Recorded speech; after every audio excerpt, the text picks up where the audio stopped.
Prabhupada ki. Grantara Srimadbhagavatam ki. Nitai Gaura Premanandi. Oh, glories to the assembled devotees. Oh, glories to the assembled devotees. Oh, glories to the assembled devotees. Oh, glories to Shishiguru and Shigoranga. Namo Bhagavate Vasudevaya.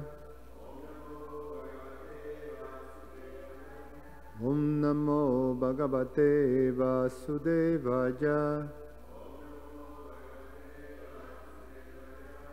Namo Bhagavate Vasudevaya. Reading from Srimadbhagavatam, Canto 10, entitled The Summon Bonum, Chapter 10, entitled The Liberation of the Two Jamala Arjuna Trees, text 34 and 35.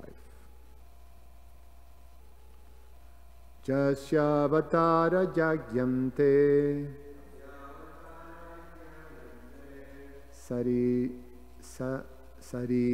sarireshwa sharirina Sarireshwa saririna Taistair atulyati shayair Virayer dehishwa shangatai Jasyavatara jayante Sarireshwa siririnaha Taistar atulyati shajair Viryai dehi shwasangatai Jasyavatara jayante Sarireshwa siririnaha Taistair atulyati shajair Viryair dehi shwasangatai. Christian.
Savavan sarvalokasya bhavaja vibhavaja cha avantirnom sabhagane bhagena sampratam patir ashinam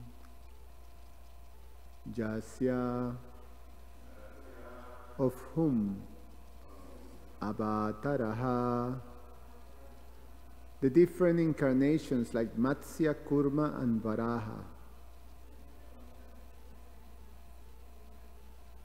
yayante, are speculated, sarireshu, in different bodies, differently visible,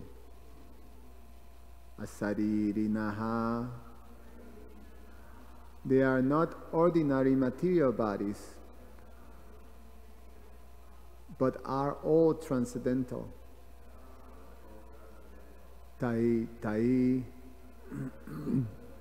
by such bodily activities,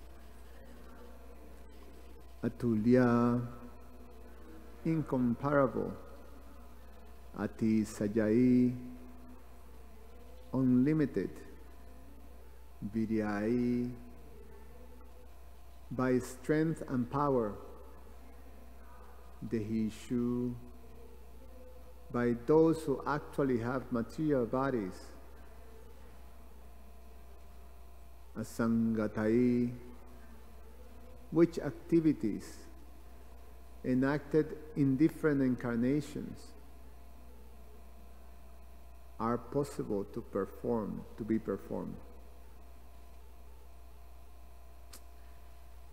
Translation and purport by His Divine Grace A.C. Bhaktivedanta Swami Srila Prabhupada Ki Jai. Appearing in bodies like those of an ordinary fish, tortoise, and hawk, you exhibit activities impossible for such creatures to perform. Extraordinary, incomparable, transcendental activities of unlimited power and strength. These bodies of yours, therefore, are not made of material elements, but are incarnation of your Supreme Personality. You are the same Supreme Personality of Godhead, who have now appeared with full potency for the benefit of all living entities within this material world. Purport.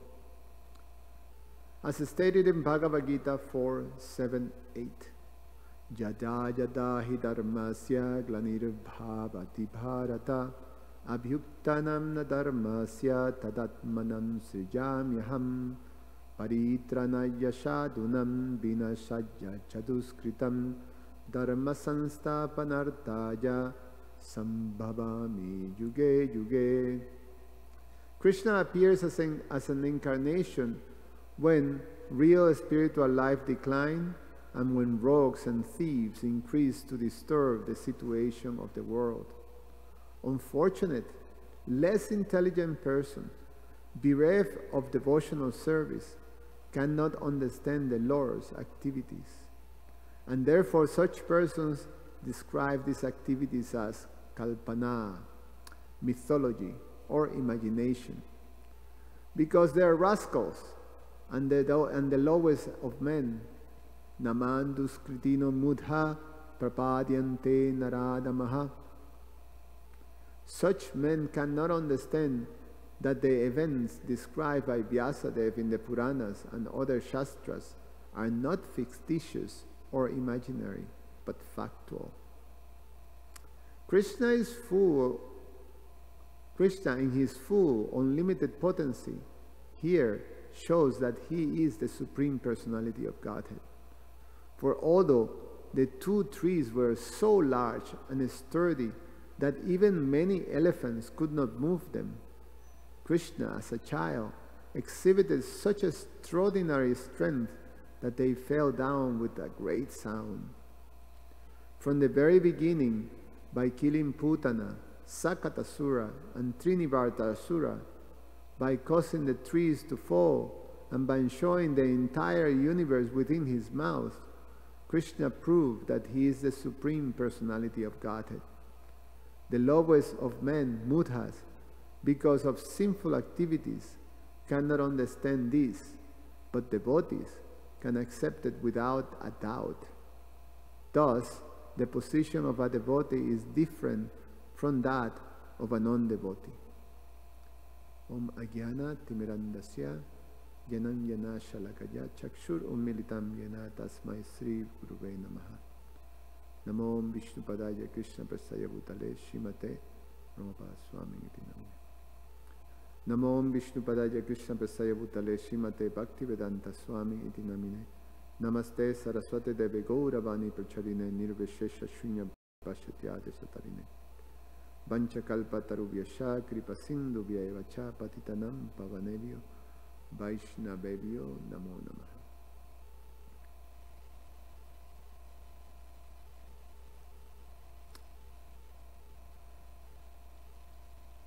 So the two brothers, in their prayers to baby Krishna, they're recognizing the extraordinary quality of the pastimes of the Lord, and they have perfect, full understanding of Krishna's divinity, of his appearance and his activities. Jamma karma chame divyam. So they have full understanding of that, and in their appreciation also, they're established that these divine activities of the Lord, pastimes, that are performed millennium after millennium, they're extraordinary and they're transcendental to the material world. And this is at the heart of transcendental knowledge. Lord Krishna established that in the 4th chapter of the Bhagavad Gita. The first thing that he established is that there is a difference between him and the living entities, the regular jivas. When he tells Arjuna that when he comes into this material world, he comes in his own transcendental body. And therefore, because his body doesn't change, it's always transcendental, Srijami Aham, he says. He comes because his body never changes. He can remember every single time in which he comes into this world, which is a different experience that when the living entity enters into this world and becomes embodied into a material body, which have to go through all the different 6 stages of all material bodies.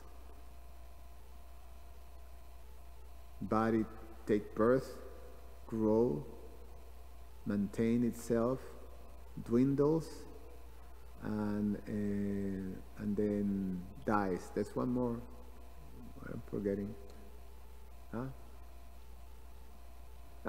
Produces byproducts. Yes, thank you. So the regular living entities have to undergo to all these experiences and transformations, and because they're changing their bodies, therefore they forget. But Krishna doesn't have that experience. So he tells that Arjuna, many births we've been together, many times, but I can remember all of them. You can, because he never changes his body. His body is transcendental. And when he comes, he performed these most powerful, extraordinary activities, in when he shows these amazing, inconceivable potencies. So they appreciate that. They have a full understanding of Krishna's position. So in the same way that he performed this, he showed these extraordinary potencies, inconceivable potencies. Similarly, here in the form of a baby, he is performing this inconceivable. So you are the same one. Just like, and he quoted the fish incarnation, the tortoise incarnation, and the boar incarnation. Which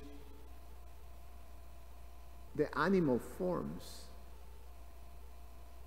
and the animal forms are full in the mood of ignorance. So how is it possible that the Supreme Personality of Godhead chooses, and for what, why appearing as a fish?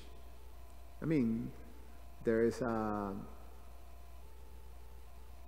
explanation that there was, the world was covered in water, was inundated. So a fish can work very good, but why not as Aquaman or something like that, Yes. Some, like you can, or why not as someone who can, if it's extraordinary, why not in a form that we can relate, a fish that talks. And why, these circumstances in which appear that is a little like, hilarious in a little bit, it's like there's the king, and then he was going to drink water, and then this tiny little fish gets caught in the palm of his hands, and then he looks, this tiny fish. Sometimes, especially here in America, you don't see fishes in the bodies of waters, but in other places, in India and at least in South America, every body of water have little creatures and little fishes. They're tiny like this. So you take one of those little fishes, and then he starts to talk. I need some help, please. Oh, king, help me. I'm so tiny, and I'm afraid that some big fish is going to eat me. So the king, a fish that talks and a little fish that talks, it's like, what is this? Okay. So nice, a fish that talks, so he takes, and then this fish grows into this gigantic, gradually there was no body of water that can hold it. So he's taken into the ocean and manifests this massive, gigantic form, inconceivable. And it became clear to this great king that this was the personality of Godhead. So then he was instructed. So we hear this. We hear the personality of Godhead appears as a fish. And we hear the personality of Godhead appears as a tortoise. I don't know if you've ever seen a tortoise. I grew up with tortoise, In my home there was pet tortoise. We have several pet tortoises. We have all kinds of animals, in 5 dogs, tortoises, rabbits, cats. So, but the tortoises were there, and they're very slow and sort of like, sluggish. I mean, why a tortoise? It's a little bit of a, it's a very slow animal. Moves slow. It's almost like you can think it's not greatly intelligent animal. It's not someone that you can touch, show a trick or something. So the Lord appears as a tortoise. And as a boar, which is, is a wild hog. But the qualities and the nature of the hog is like, it's pretty nasty. He likes to eat, bad, very bad things like stool and garbage, and it likes to hang in the places that are filthy. They always look filthy. They always smell bad. And they're sort of, they're fat, they like to eat, they look, overweighted and, like chubby. And the boars not only look chubby, but also they look like, all like unkempt, with this very thick hair. It's not the cute, pig that one sees, but it's actually pretty scary. And the Lord appears as a boar. I mean, the appearance of Lord Nrsingadev is like, oh, the lion is so powerful and so like, it creates awe when you see a lion, the king of the jungle. But when you see a hawk, or you see a tortoise, or you see a fish. So, these appearances are there that for someone who grew up in this modern world that is so skeptical and is trained to question anything that is outside one's experience,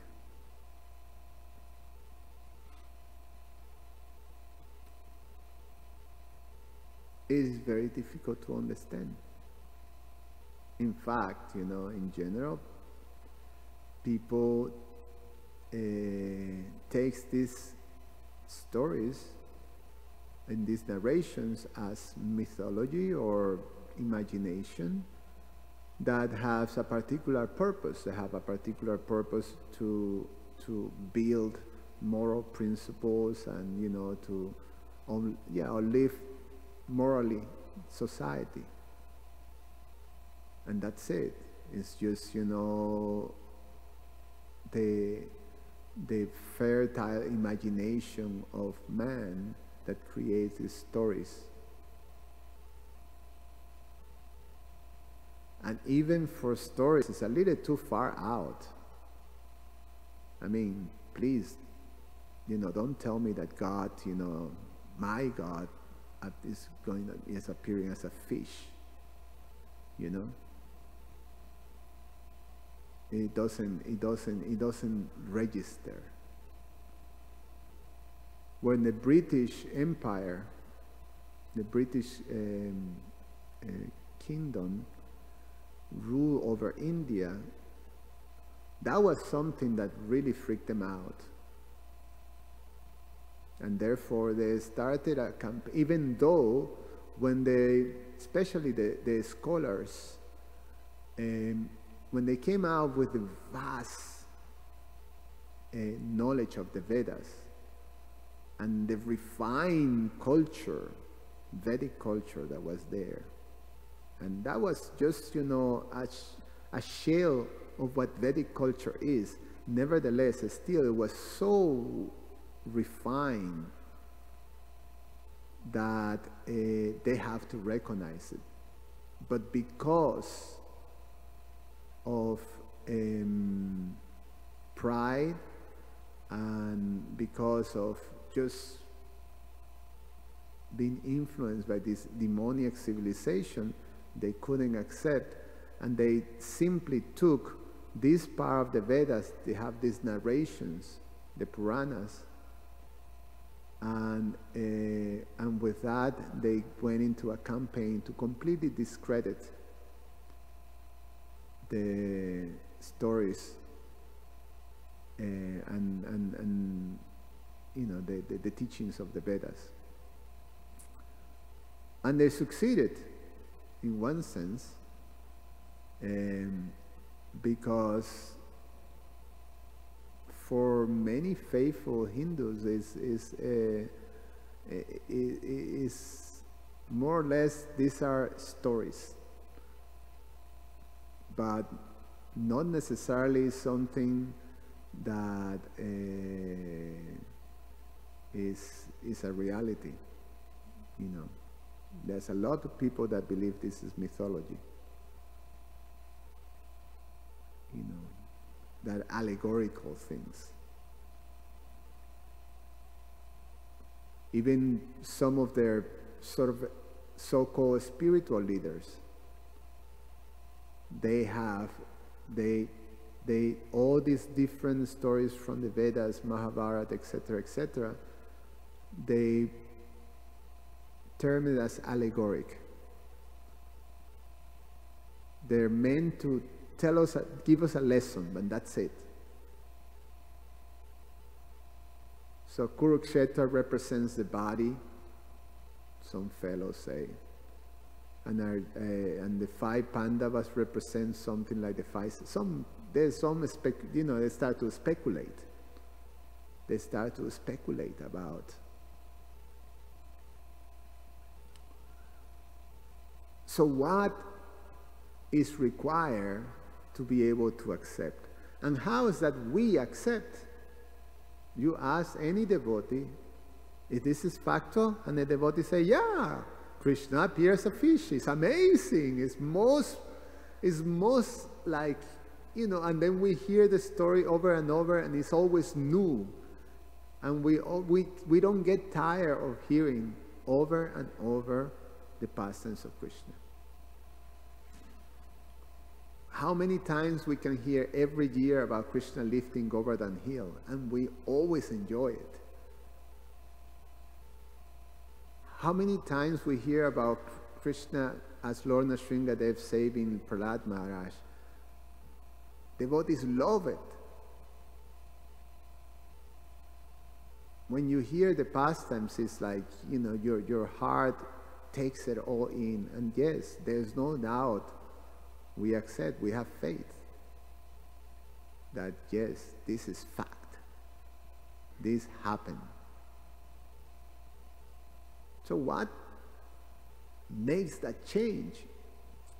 How is that we that grew up in a world that is ruled by demoniac propensities and tendencies and culture were able to accept, to come to the position to accept these narrations as facts? And that is that we develop this faith. This faith is called Shraddha. And it is explained that that faith comes when, or it gets planted when we come in contact with a devotee. That's when that faith starts to becomes alive. So it becomes reawakened. So the first contact with the devotees create this Shraddha, or initial faith. Then you start to say with that contact, oh, Prabhupada explained, there's something very nice here.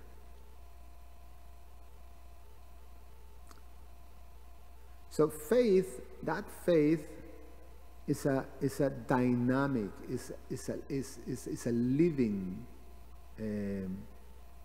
force.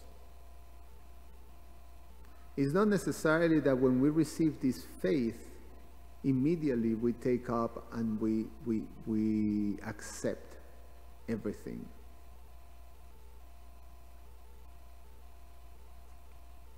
But this faith grows. It's like it develops. Prabhupada explains that there is 3 levels of faith that have to do with the level of the 3 levels of devotees. So there is a faith that is initial, that is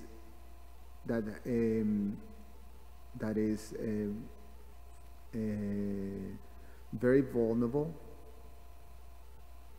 and is not based on transcendental knowledge, fully on transcendental. Well, let me explain that better.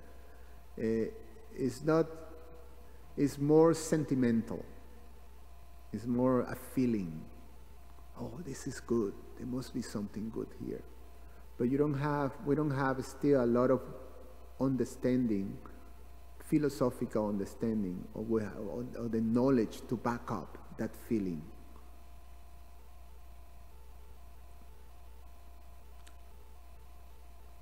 So that initial stage of faith is unsteady, is vulnerable. It can actually go this way or that way according to circumstances, specifically in terms of association.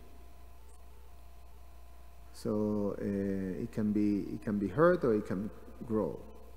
So this initial stage is very vulnerable. And then the next stage is called fixed or nishta, when faith becomes steady. It cannot be, it's very strong. And knowledge is strong, but it's not necessarily, still there's certain vulnerabilities, but it's steady. And then it comes the position of perfect faith. That is, it can ever, it's so steady that you can, nothing will make it break. So,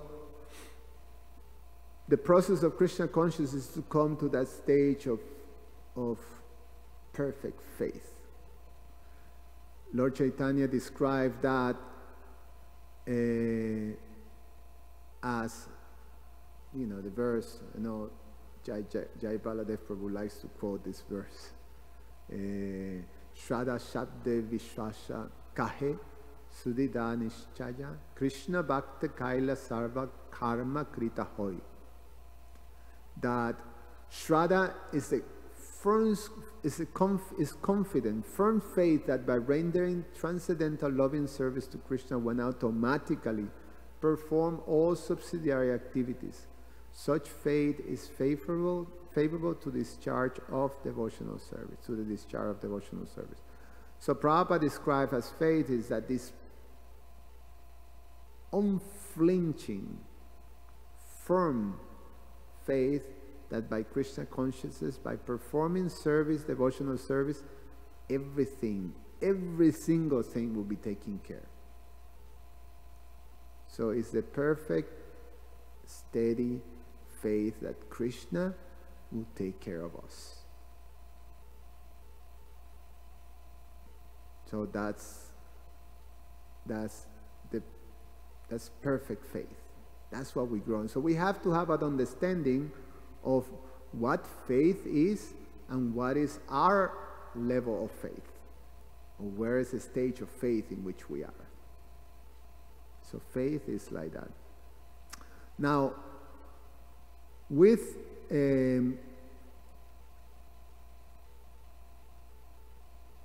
there is a different, Prabhupada makes the point of the necessity of have this parallel cultivation of our faith along with the development of transcendental knowledge. So we hear that of knowledge and faith. And there are two tracks that are required for advancement. The famous quote that Prabhupada say that knowledge without faith is mental speculation, and faith without knowledge is sentimentalism or fanatism. However,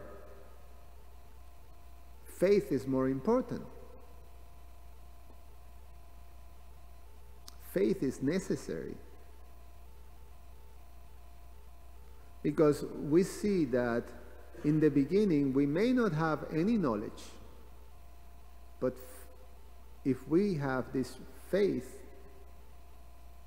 then and we start with this faith to engage in devotional service, then knowledge will come. Knowledge will manifest, will be will grow naturally. Vasudeva Bhagavati Bhakti Yoga Priorita Jnana Jatya Suvairagyam, that Jnanancha Jat Ahaitukam, that by the performance of devotional service, then Jnana and Vairagya naturally, knowledge and renunciation naturally develops. So even with simple faith, this initial faith, we can still grow in devotional service and have faith on this wonderful presence of the Lord. The element that is required to be in a healthy path of growth in our faith is the association with devotees who are faithful. And that's what Prabhupada explains. And that is at the heart of these prayers that the two brothers, Managriva and Nalakuvara, are offering to Lord Krishna. First, recognizing how extraordinary the activities of the Lord are. How extraordinary is the appreciation of Krishna's greatness and inconceivable potencies and inconceivable kindness, and how all this is possible because of the blessings and the mercy of his devotees.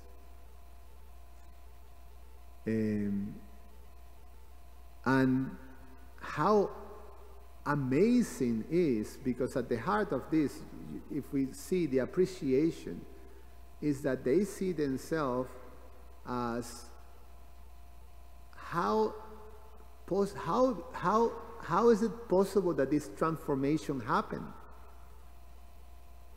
You see how wonderful the devotee of the Lord is. The Lord and the devotee of the Lord. How wonderful is that somehow or other this transformation happens. Like they keep saying, most people, they cannot understand these things. And then they give examples, these examples of the incarnations. Fish, a boar, and a tortoise. Most people cannot understand these things. And we were also in this fallen condition. In this fallen condition, we have no clue, we cannot understand. No interest either to understand. And just see how by this contact with this merciful devotee, we're now able to understand. And not only that, but see the Lord face to face. So at the heart of the prayers is the tremendous gratitude that they have for the opportunity that they receive, that it was basically nothing to do with their qualification or their preparedness for that, but it was all to do with the causeless mercy of the devotee.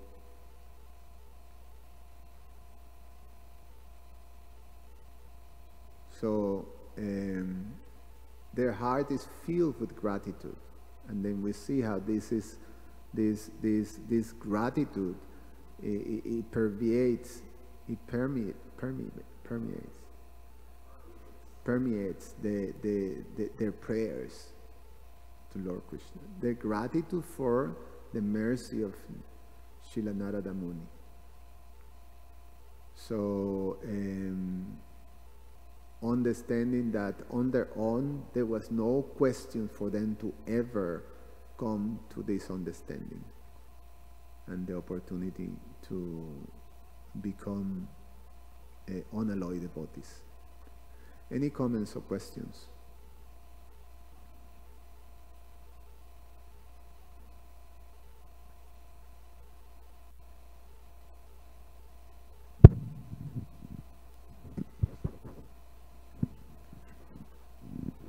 H.G Subal, prabhu, thank you for your class. You made a lot of wonderful points. One of them, my common question is related to one of your points. You asked the question, why are we able to accept Krishna's pastimes as logical and not as mythological? Where there's a nice quote that says, nobody cares how much you know until they know how much you care. And you were mentioning that when we seek the sadhus who care about us, sadhu sangha, sarva shastra koi, lava matra sadhu sangha, sarva siddhi hoy, then we could derive benefit. And then there's another verse. You said I quoted my favorite verse, but my actual favorite verse is Shastra yute suni pon drida shada yamra, uttama adhikari se taraye samsara. It says the type of devotees we should seek are ones whose expert logic and reasoning, like Srila Prabhupada, and they have drida shraddha yamra, like you said, faith. And what is their faith?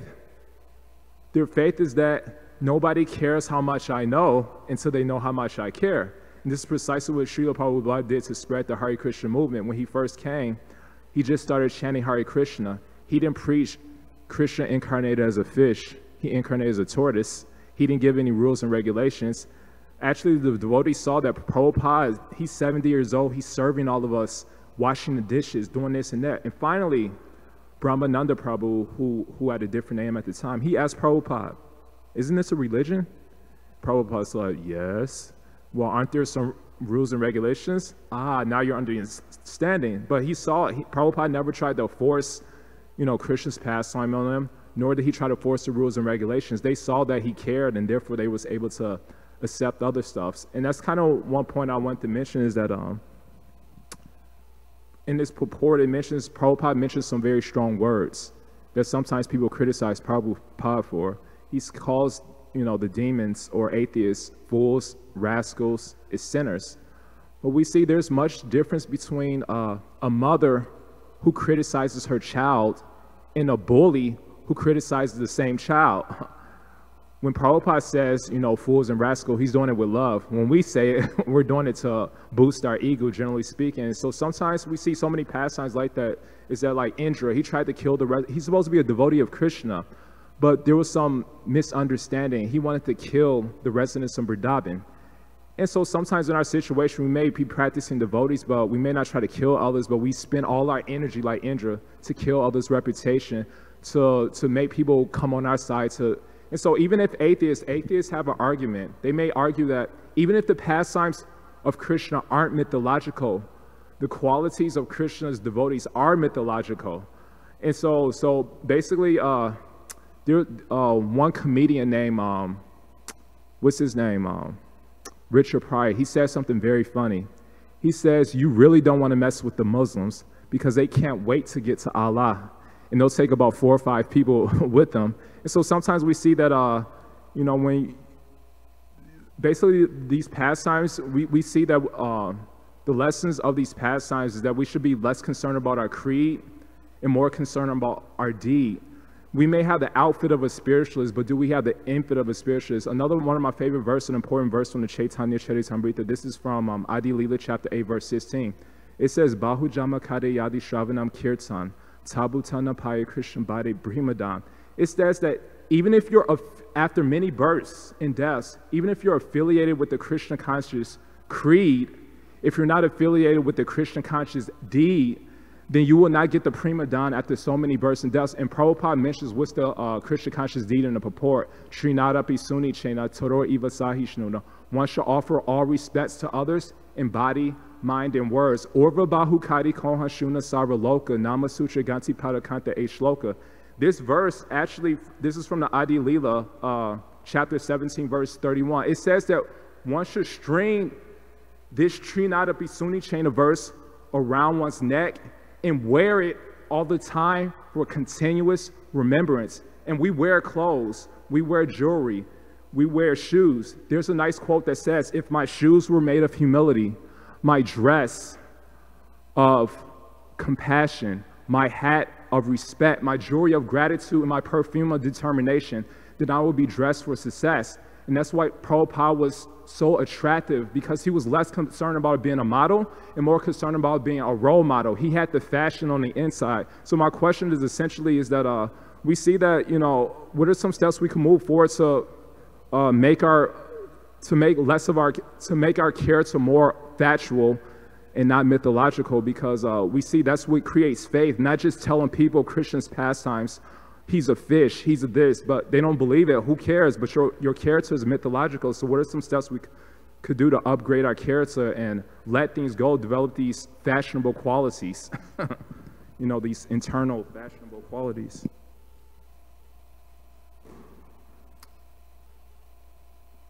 In one sense, we have to be thoughtful, and when we are thoughtful in terms of we want to offer something nice for the pleasure of Guru and Krishna,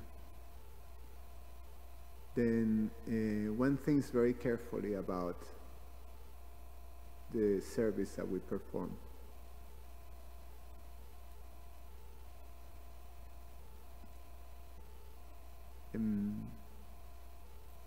It's an important aspect sometimes. If we let the mode of passion and ignorance take over, you know, or become mixed with the service that we're doing, then in general, you know, we don't think too deep about things. We just do, you know. And it's all right, but it's not very refined. It's not, you know, there may be consequences that are not necessarily desirable because of that mix.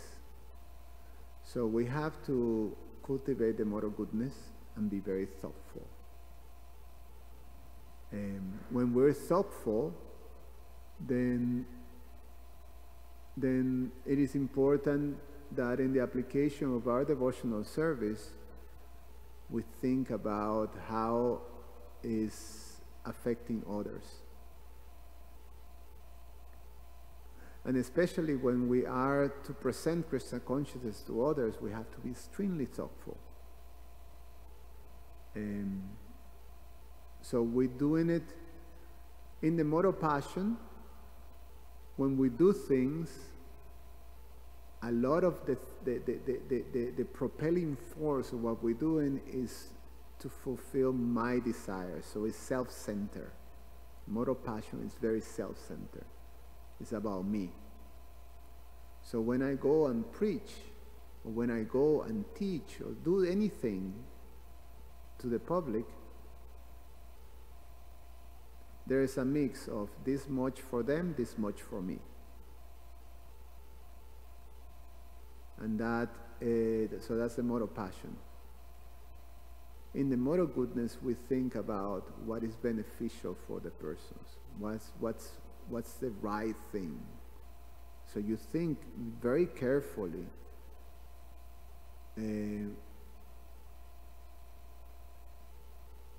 capacity and the proper it's all about the persons that you are actually giving towards. So that type of approach is reinforced by the quality of respect.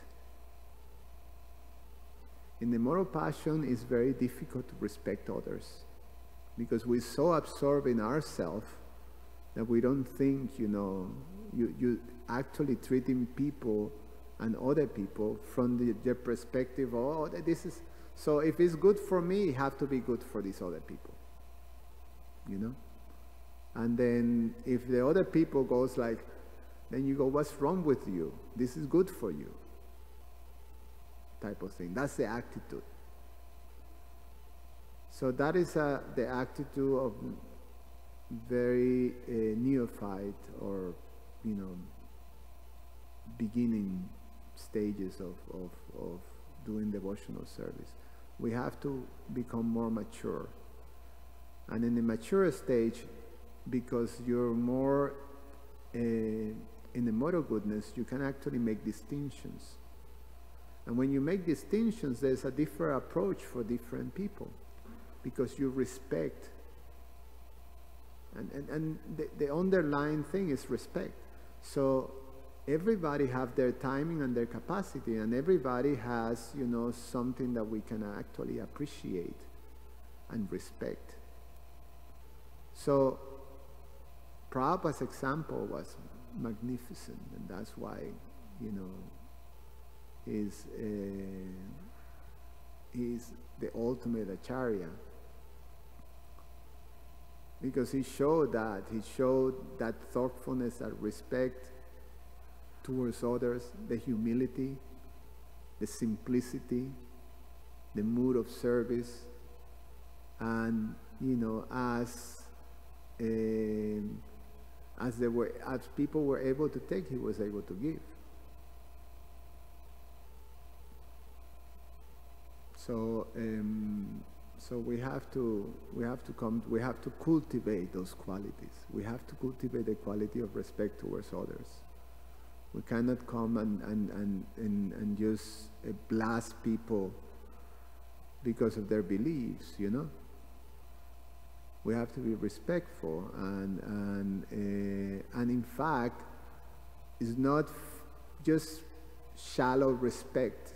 Oh, I have to be respectful. But internally we think this person is just a fool. No, we have to actually understand that we're not so far from there, And so we're all in the same boat. We are in the process actually of, growing. So I can share, but people also have things that they can share. So, not necessarily that you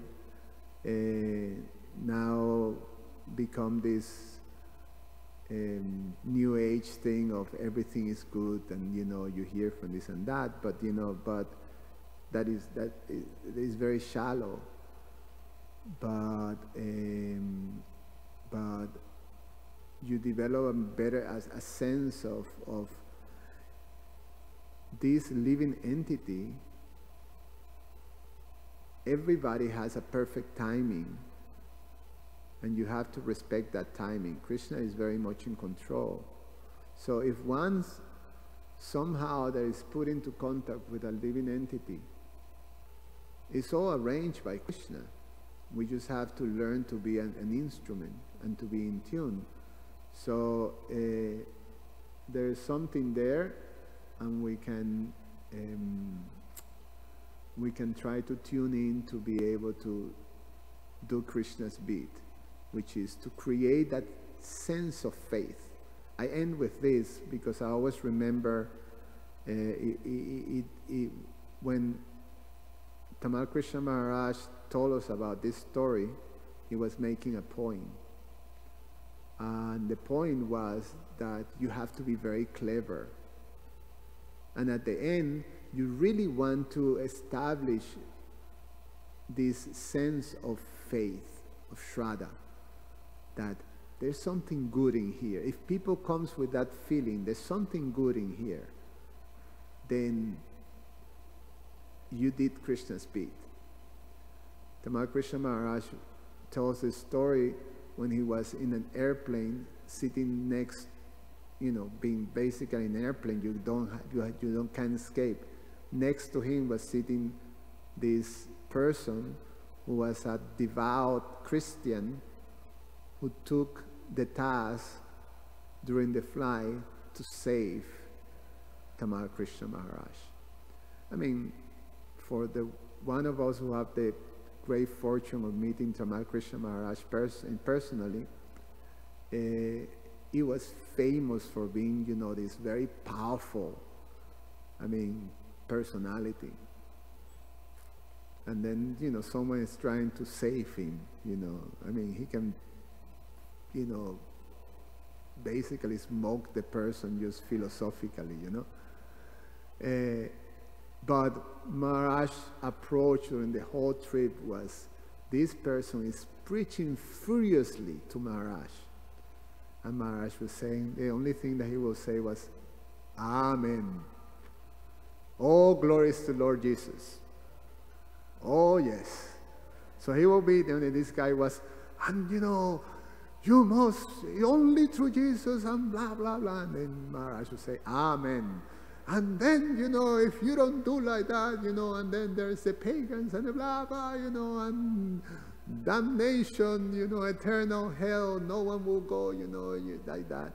And Maharaj would say, oh, glories to Jesus. So then at the end of this whole trip, this person, got basically, he didn't have anything anymore to say. So when he, because Maharaj was simply saying, Amen, and all glories to Jesus, yes, yes. Then when the person you start to come down, Maharaj say, do you want some sweets? I brought some sweets from my trip. And he offered him this nice ladus or burfi. And this person took, oh yes, so he, he was so favorable. He took, yes, yes, I take. And then he took the burfi, and then, the trip ended, and this person tells Tamal Krishna Maharaj, you people are very nice people. It was wonderful conversation. And then he left. And Maharaj says, there he goes, thinking the Hare Krishnas are wonderful people. He created faith. So, that is a powerful preacher, devotee. You can actually read these situations. You can adjust, because, you respect that Krishna has made that arrangement. It's not, because he made that arrangement because that person has some piety. There is something in that person. And then, we as devotees have to, rise up to that occasion. I can just blast the guy and say, Jesus is the only one, so why, and blah, blah, blah, like that. So there we go. So we have to grow, we have to be thoughtful. That's the point. All right. I think we can stop here. Unless there's only question, Okay? Garantara Srimadbhagavatam ki jai.